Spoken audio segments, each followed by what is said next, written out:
Can cryptocurrency be hacked? I have gotten this question so many times, and it seems to be the default comeback anytime I talk about a hacking story. Anytime I say everything can be hacked, people ask, what about Bitcoin? What about cryptocurrency? What about Ethereum? And every single time I take a deep breath, I think about it, and I answer with these 4 ways that cryptocurrency has been hacked, can be hacked, or probably will be hacked. Number one is wallets. Wallets have been hacked a bunch of different ways.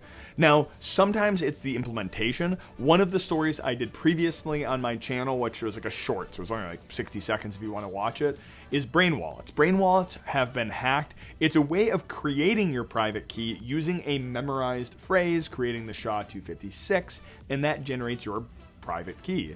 Now, that is a terrible, don't do that. They're really bad, but that's one ways that wallets get hacked. There's other times wallets and Bitcoin wallets have been hacked where the random number generator used to create your private key was based on something easy to guess.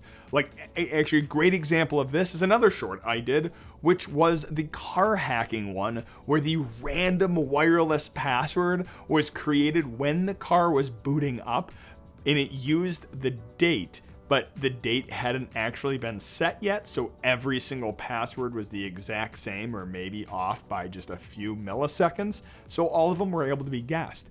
So all these random number generators usually are a pretty big weakness when it comes to private data. And that's just 2 instances that wallets have been hacked. We're not even talking about the ledger breach, which involves social engineering, which is number 2.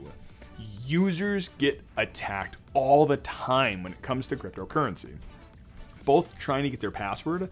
But in the case of Ledger is a hardware wallet. I have one. They're actually really nice. I like this one. Trezor is also a great hardware wallet. I like theirs as well. I use both.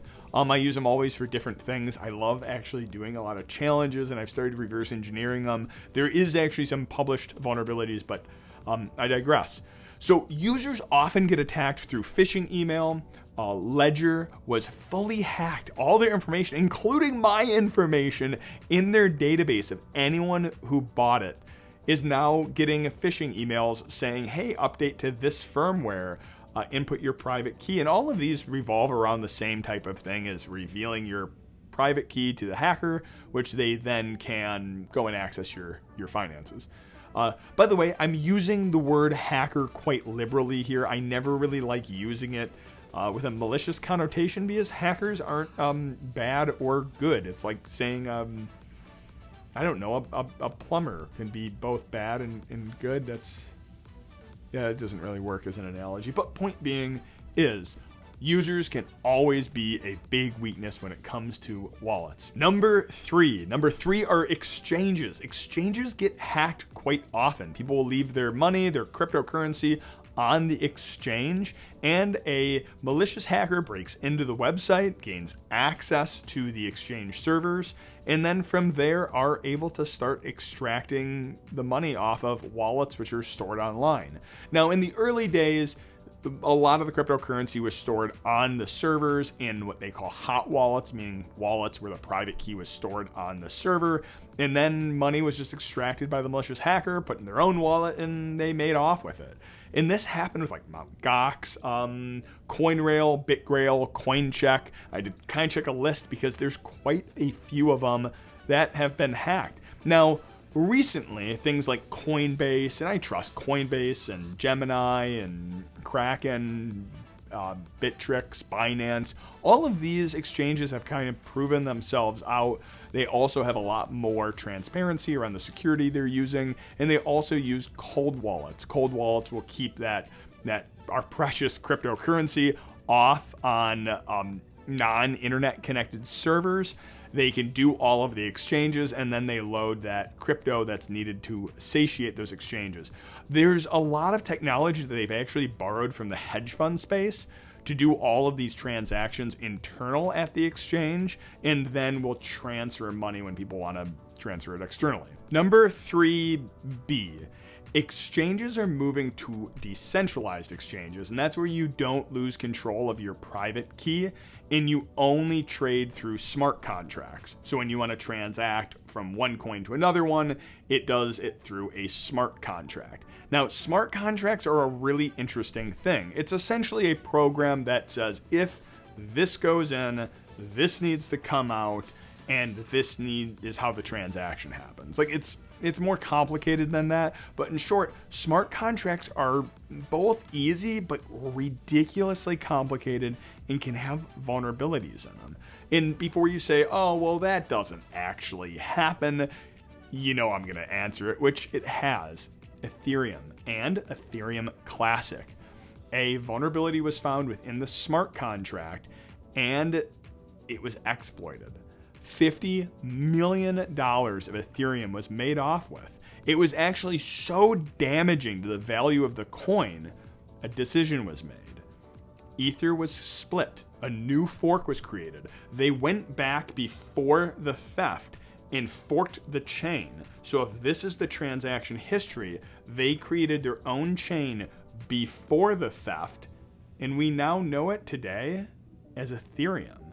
Those who believed in the immutability of the blockchain said, know what? The theft happened and we're continuing on. And thus was born Ethereum Classic. Number 4, cryptocurrency, almost all of them, anything that uses proof of work, which is mining. You know, we've heard it described as it solves a complex mathematical formula and that issues a block with transactions. That's proof of work. Almost like every cryptocurrency uses proof of work, though like Ethereum 2.0 is proof of stake and there's a couple other ones. What proof of work is mining transacts and creates the blocks that hold transactions. Ultimately, how it works is a bunch of different miners all agree on what's happening in the public ledger, and those transactions are added to the distributed chain. What happens when a 51% attack occurs?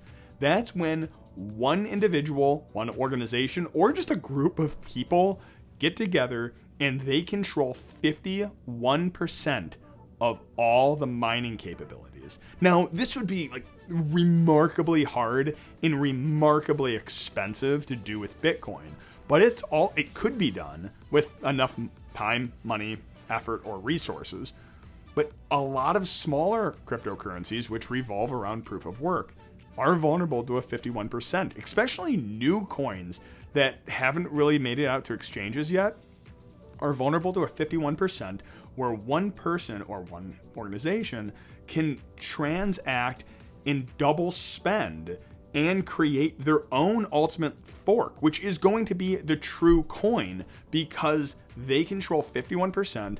They can declare, now again, it's more complicated than this, but for the most part, 51% can declare real transactions and double spend money because they're ultimately the authority which says whether or not it's valid. In summary, a couple things you should be doing: use hardware wallets if you want to keep your cryptocurrency offline, use a trusted exchange in the United States, things like Binance.us, Bittrex, Kraken, Gemini are all very safe crypto exchanges. And lastly, be on high alert all the time for any phishing emails. Anyone who asks for your private key, software online, web pages, there's never a reason to put it in. Even resetting your hardware wallet, it's typically done on the device itself. Keep safe backups, and among everything else, subscribe and hack on.